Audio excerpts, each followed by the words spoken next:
Visa Bulletin, o boletim de vistos. Você tem aí categorias dos processos de família, processos por emprego e também processos por vistos de diversidade.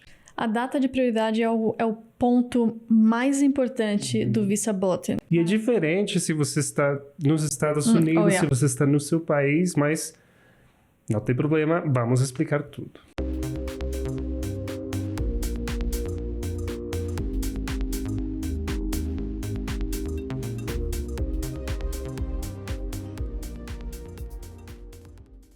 Bem-vindos de volta ao Vozes Imigrantes. Eu sou a Thamis Gertner. Eu sou Maurício Torres. E esse é o seu episódio onde nós descomplicamos e desmistificamos o mundo de imigração. E hoje é um tema complicado. Muito complicado. Então, a nossa meta hoje, o tema principal vai ser conversar sobre o famoso Visa Bulletin, o boletim de vistos, e tentar explicar como é que funciona. Isso, e é complicado porque tem muitas tabelas, muitas datas.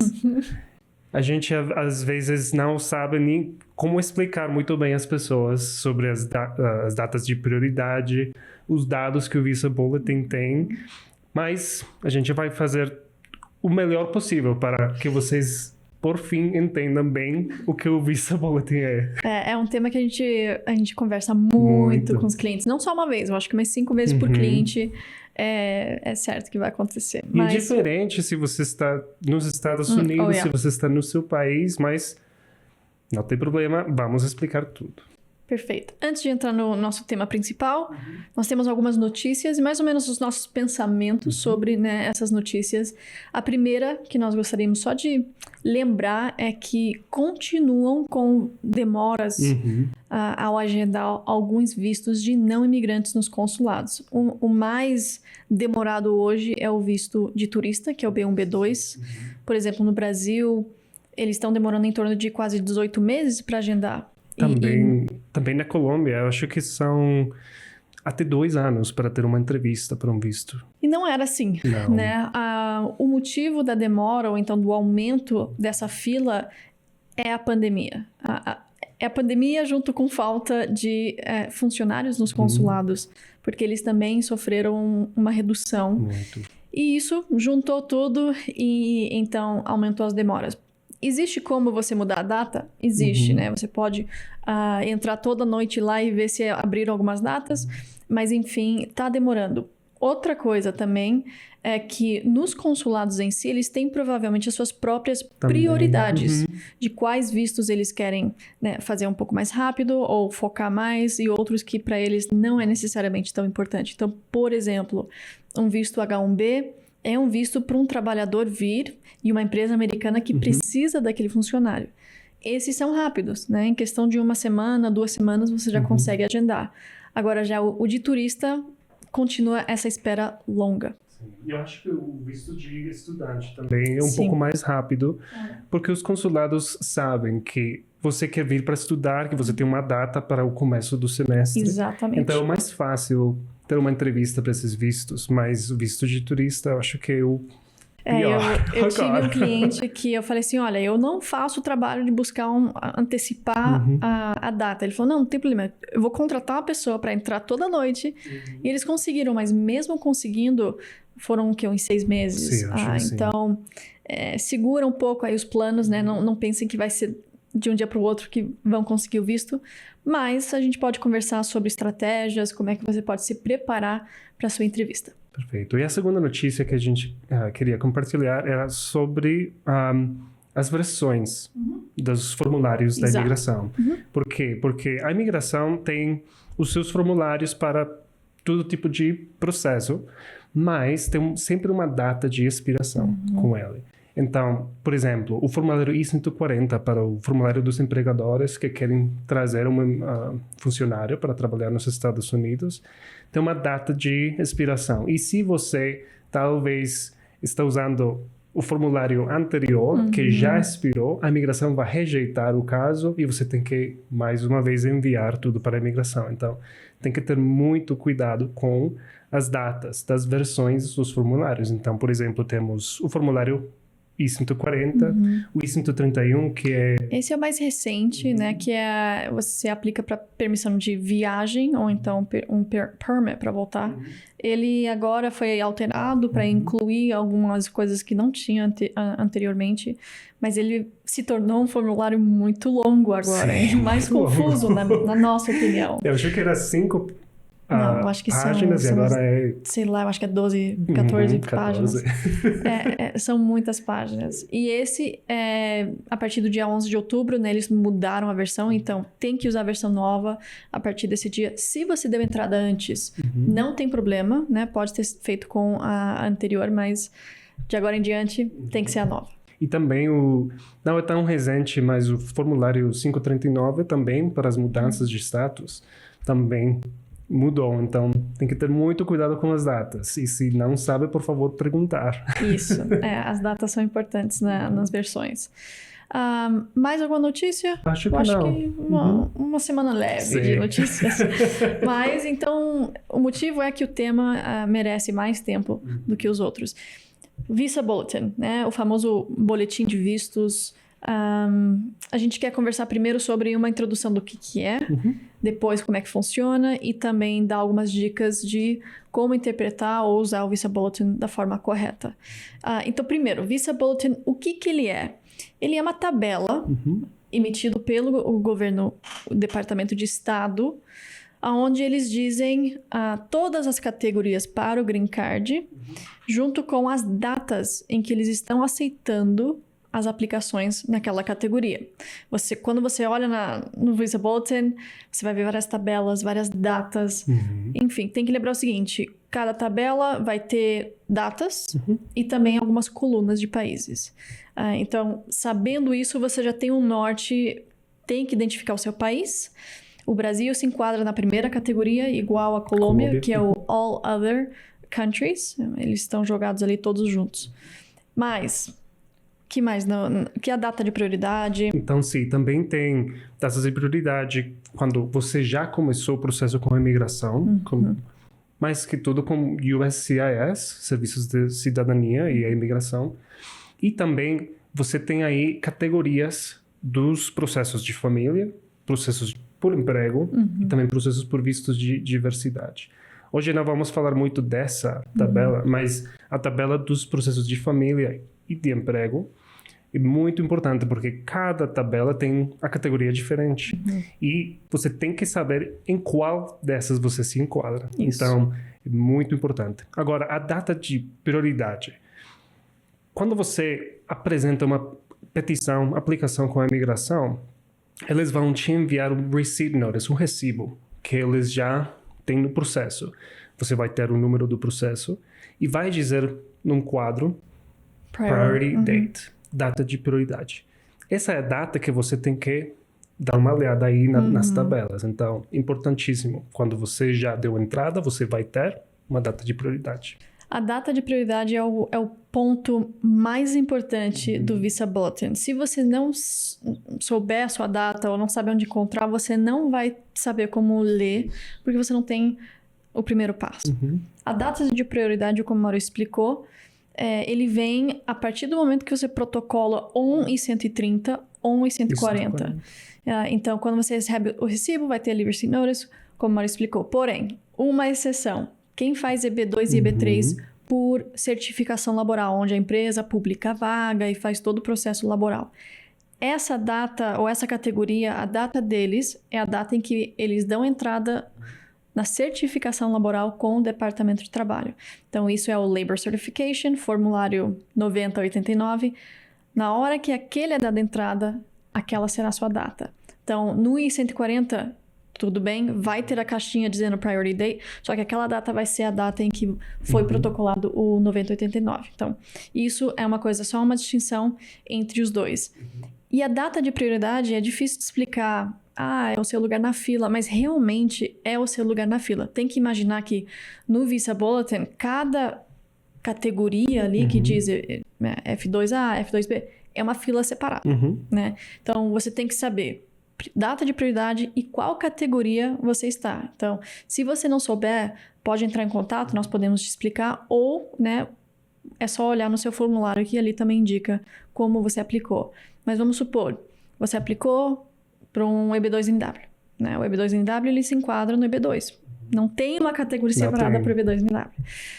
No seu I-140 tem a data de prioridade, então você já sabe, vou na data de prioridade no meu país. Agora a pergunta é, qual tabela? Qual tabela? Então, o Visa Bulletin tem 2 tabelas. Tabela A, tabela B.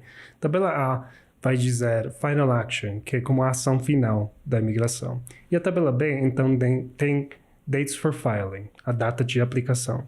Então, a tabela A é quando o Departamento do Estado ou o USCIS pode aprovar ou pode emitir o visto de imigrante, ou quando eles podem aprovar o Green Card.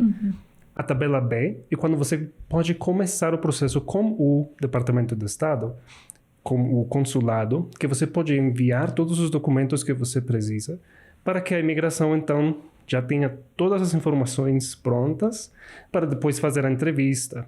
Agora, vamos falar depois sobre o USCIS e o ajuste de status nos Estados Unidos, mas a maneira de entender talvez as tabelas é tabela B, quando eu posso começar a enviar as documentações, e a tabela A é quando o consulado já pode aprovar o visto ou quando a imigração já pode imprimir o Green Card.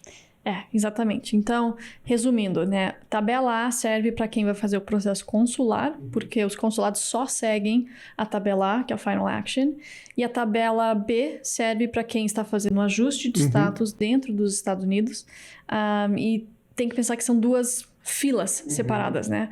Agora, um exemplo que eu gosto de usar, tem vários exemplos, para tentar, assim, ilustrar o Visa Bulletin. Eu vou dar o meu, você dá o seu. O meu é o seguinte. Para quem já foi na Disney, você já vai saber.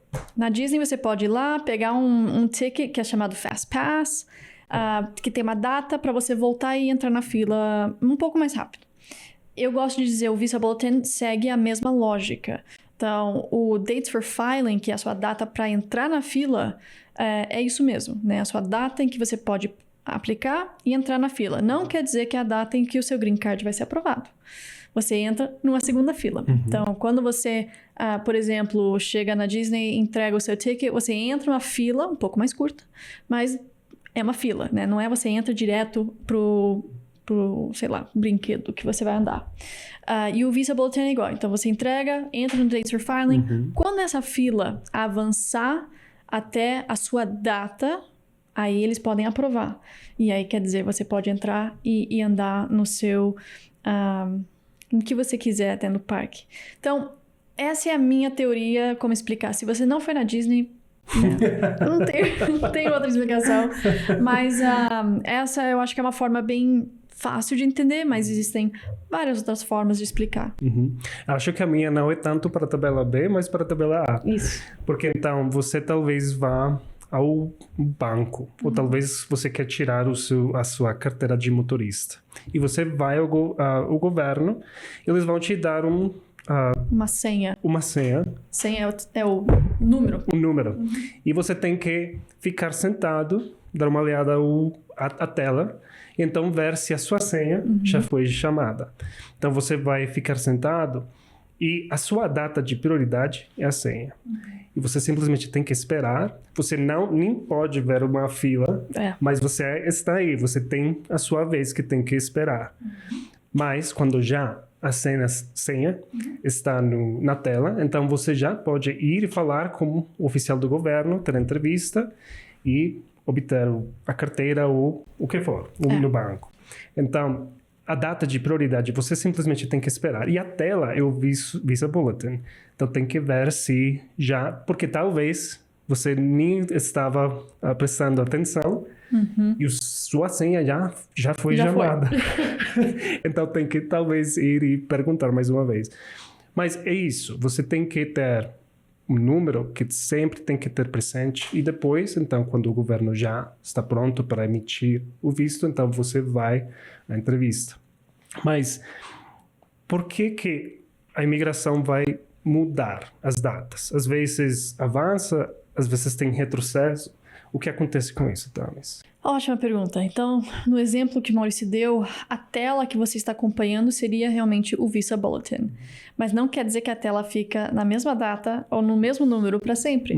Então, o Visa Bulletin, sim, eles são atualizados de mês a mês ou mensalmente. Eles publicam um novo Visa Bulletin. Normalmente é para o próximo mês. Então, em outubro, eles lançam o de novembro e aí em diante. Então, você sempre vai saber o que vai acontecer no próximo mês. Porém, você só pode usar o Visa Bulletin do seu mês naquele mês. Então, por exemplo, se eles lançarem o de novembro, mas ainda estamos em outubro, só pode usar o de outubro. Muita gente confunde isso. Mas por que ele muda? Né? Obviamente tem um cálculo, tem uma matemática que eles fazem dentro do Departamento de Estado para ver quanta gente aplicou no mês atual e qual a previsão de quantos vão aplicar ou quantos estão na fila para o próximo mês. E então eles vão ajustando as datas de acordo com essa previsão. Não é um cálculo perfeito, como a gente sabe, mas essa basicamente é a teoria, né? Eles vão acompanhando as métricas e eles fazem isso. Agora, isso é o Departamento de Estado que se responsabiliza por fazer as atualizações. Por quê? Eles que emitem o maior número, né, que é a fila mais. Isso exige que eles falem com o USCIS aqui nos Estados Unidos. E a gente aprendeu muitas vezes, nem sempre eles se comunicam tão bem, ou então eles não sabem, né, como falar para eles, olha, eu tenho mais de 1 milhão aqui, segura as datas. Mas esse é o motivo que eles vão atualizando. Agora, por que avança? Porque volta ou tem um retrocesso? Aí, eu acho, minha opinião, é que eles realmente não estão acompanhando os cálculos de uma forma correta. Isso aconteceu drasticamente com o EB3 Unskilled, que é aquele onde não exige experiência ou qualificação. Ele estava andando bem, até, eu acho que uns 4 anos atrás, ele estava current, você dava entrada direto no Green Card. De repente, retrocedeu 2 anos, retrocedeu mais 1 ano, e agora nós estamos lá, meio que presos em 2020. Não tem nenhum motivo fora, eles erraram no cálculo, ou então não tiveram a previsão correta de quantos iam aplicar isso. Também teve a pandemia, que complicou um pouco os cálculos. Mas esse é o motivo que ele é atualizado de mês a mês. Perfeito. E então, pergunta de português. Limite ou limite? Limite. Limite. Então, a migração tem limites. Isso. De números de vistos que eles podem aprovar no ano. Então, a lei diz que para cada categoria tem só um limite de vistos. Então, o problema é que se eles já aprovaram todos os vistos para esse ano, então não vão poder aprovar mais. E a mesma coisa também com alguns países. Então, se você é do México, China, Filipinas ou Índia, o processo vai ser muito mais longo. Por quê? Porque a imigração tem limite também de país. Eu acho que é 7%. Então, se, por exemplo, o México já tem aprovado 7% dos vistos para o filho do cidadão que está casado.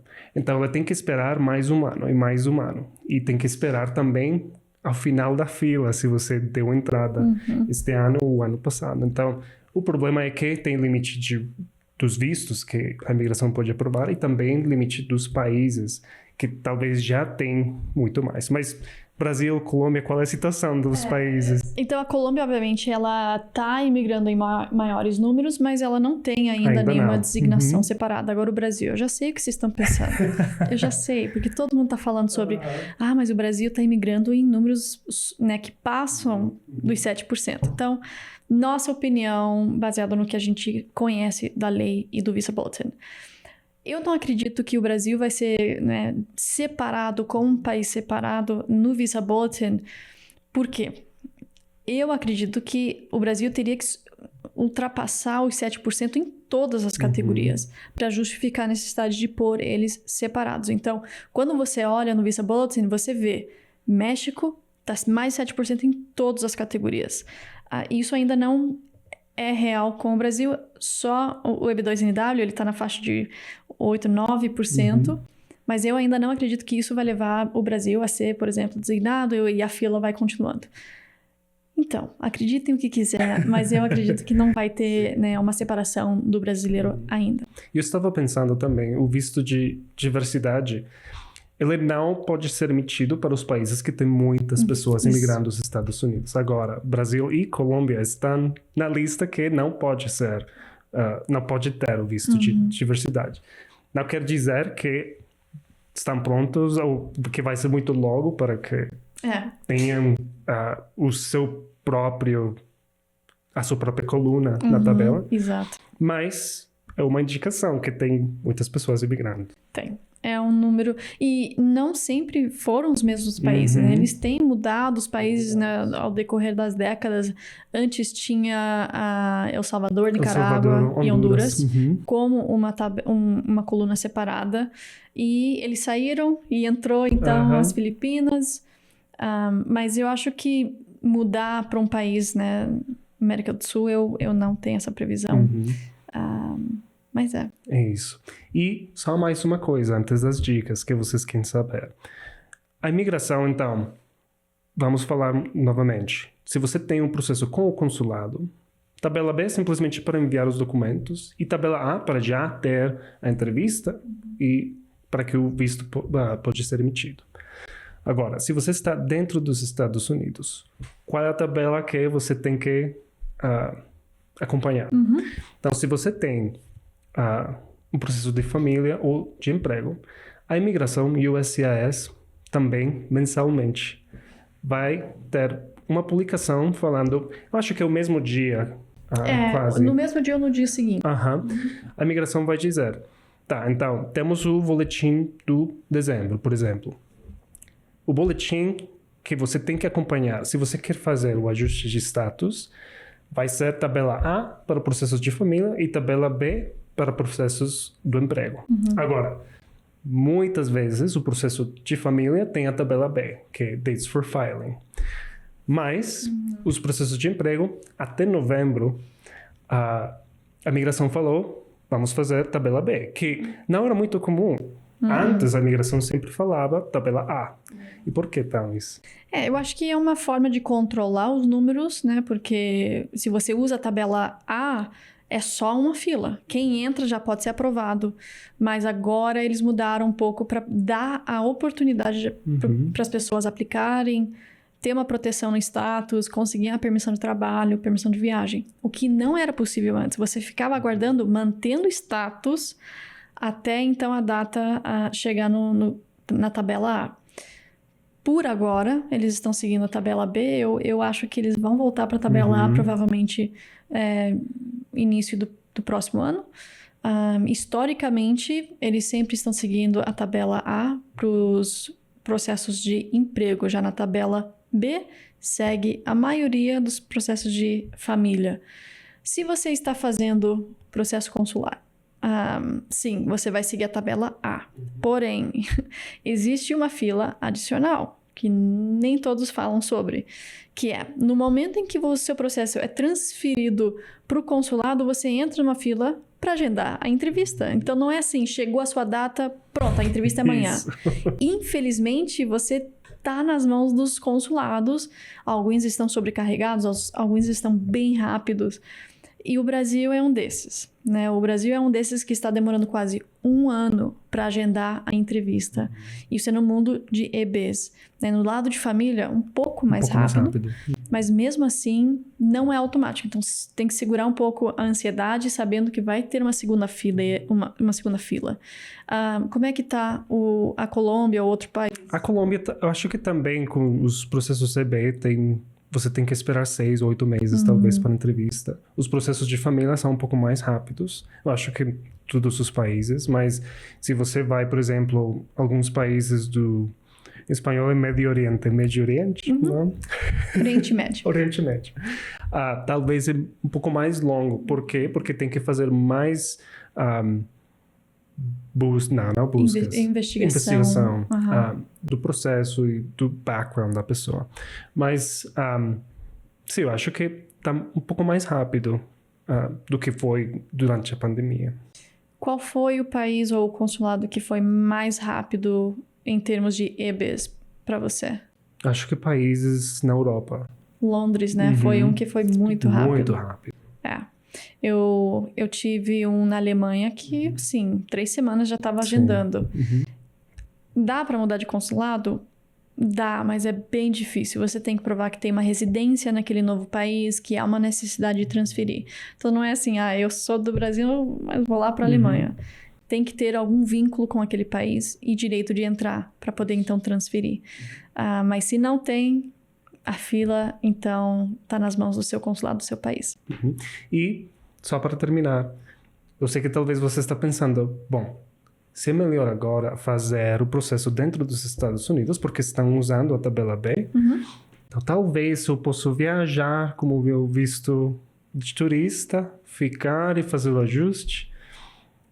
Talvez uma boa estratégia, mas precisa de falar com advogados, porque você não pode também entrar aos Estados Unidos e fazer o dia seguinte o seu processo de ajuste. Então, tem que ter muito cuidado com isso também, porque a imigração também tem suas políticas de se você pode fazer isso ou não.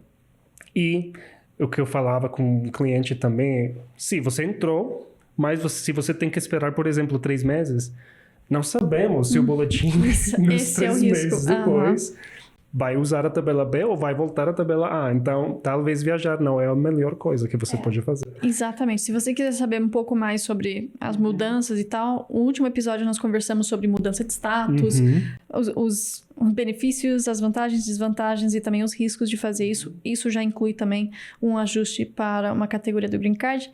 E aí entra o Visa Bulletin para complicar as coisas um pouco mais. Então, não é totalmente difícil de entender. O problema é quando você começa a olhar, é fácil de se confundir. Mas, uma pergunta. Se você já entende bem o Visa Bulletin, estudou, sabe como é que faz, posta aqui como é que você entende as filas. Né? Eu dei um exemplo da Disney, ele deu o exemplo, né, do banco ou então da senha para tirar a carteira. Como é que você pensa e como é que é fácil para você lembrar? Porque eu sempre tenho essa curiosidade. Também porque gostaria muito de saber. Cada um pensa de uma forma diferente. Eu acho que seria interessante a gente saber. Quem sabe a gente usa isso então com os nossos clientes também. Deixe nos comentários, a gente quer saber. Agora que nós conversamos sobre Visa Bulletin, por que existe, como é que funciona, as tabelas, nós queremos passar então algumas dicas de nós para vocês de como usar, interpretar a tabela e os Visa Bulletins. Primeira dica é uma que vocês sabem fazer, mas a gente vai explicar de novo. Acompanhe as datas e os anúncios do Visa Bulletin. Lembre que são duas formas de buscar as datas e como é que vai funcionar. Primeiro, no Departamento de Estado, que emite o Visa Bulletin, eles têm um website onde você pode entrar e vai dizer lá o mês que eles já anunciaram. Você entra e acompanha ali. Segundo, se você está fazendo um ajuste de status dentro dos Estados Unidos, acompanhe também o anúncio na USCIS, onde eles vão indicar qual tabela você deve acompanhar.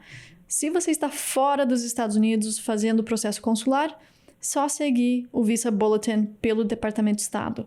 Mas aí pelo menos você tem uma ideia de qual tabela e o mês e tudo certo. Perfeito. A segunda dica vai ser então, tem que entender sua data de prioridade. Se você fez um processo I-130 de família ou I-140 de emprego e não somente quando tem um empregador mais EB2NW, EB1, você tem que saber qual é a sua data de prioridade. Então, muito cuidado com isso. Se você não sabe como ler o Receipt Notice, também a gente pode ajudar com isso. Ótima dica. O número de vezes que mesmo o cliente às vezes fala assim, doutor, eu não sei o meu priority date, mas eles já sabem, é fácil se confundir, então isso é ótimo. Escreve no papelzinho, põe na tela, põe na sua geladeira para você poder sempre lembrar qual é a data. Boa dica. Terceiro, né? Tente se planejar para os imprevistos, né? O processo é longo, ele pode acelerar, ele pode retroceder e isso muda o planejamento. Então, tente se preparar para essas coisas, né? Não adianta você pensar, vai avançar de mês a mês. Tem que lembrar que pode voltar. Ou, agora eu tenho um visto de trabalho. Eu vou e faço um ajuste ou eu fico aqui no Brasil, eu espero as datas chegar. O que faz mais sentido para mim, o meu planejamento? E para isso eu acho que é importante você conversar com um advogado, entender melhor as opções, os benefícios, os riscos, né, dessas mudanças que podem ocorrer. Mas planejamento é a chave. E mesmo se você está ainda fora dos Estados Unidos, você já pode fazer todo o processo dos documentos com o NVC, National Visa Center. Por favor, é bom fazer, porque então você não tem que pensar que talvez vai estar no final da fila, por exemplo, no Brasil, e tem que esperar 1, 2 anos mais, mesmo que o Final Action já está. Exatamente. Então, é bom ter isso. E a última, então, a gente sabe que estamos tentando fazer tudo para que seja mais fácil, menos complexo para você entender o Visa Bulletin, mas tem que ter também orientação de um advogado. Então, pode falar com a gente que queremos ajudar a que o processo seja mais fácil e que você também tenha um bom plano para fazer todo o processo com o visto. Então, aqui estamos e queremos ajudar vocês. E é exatamente isso, né? Às vezes as coisas mudam e nem sempre você sabe. Ou então, só um advogado, né, com a licença que pode te dizer esse é o caminho, né, de acordo com as suas condições ou as mudanças ou a nossa previsão. Não é qualquer um que pode falar isso e também te aconselhar dos riscos ou então as vantagens, né, de fazer um ou outro. Às vezes, muitas consultorias vão dizer para você o que fazer, a forma, mas sempre busque uma segunda, uma terceira opinião, só para ter certeza que o seu plano está em boas mãos e está no caminho certo para você. Perfeito. Então, esperamos que tenham gostado muito desse episódio, que tenha esclarecido muitas coisas do Visa Bulletin. Sabemos que talvez você ainda tenha dúvidas, pode deixar nos comentários, que a gente quer saber se temos que fazer mais uma parte 2 do episódio ou não. E também, não esqueçam, queremos saber se você tem algum exemplo que talvez ajude você a entender mais o Visa Bulletin. Se gostaram, dá uma curtida, compartilha com aquelas pessoas que estão entrando no processo. E também se inscreve no nosso canal e acompanha as nossas redes sociais, que tem muita informação boa, mais atualizada lá também. Nós sempre deixamos vocês com uma pergunta final para o nosso próximo episódio. E o próximo vai ser a pergunta, eu acho que esse também é muito bom. O que eu faço se eu perder o meu status nos Estados Unidos? E quais a consequência, né, disso acontecer? Existem castigos? Existem perdões? A gente vai explicar de tudo, tá? Então, fiquem ligados e até a próxima. Até a próxima.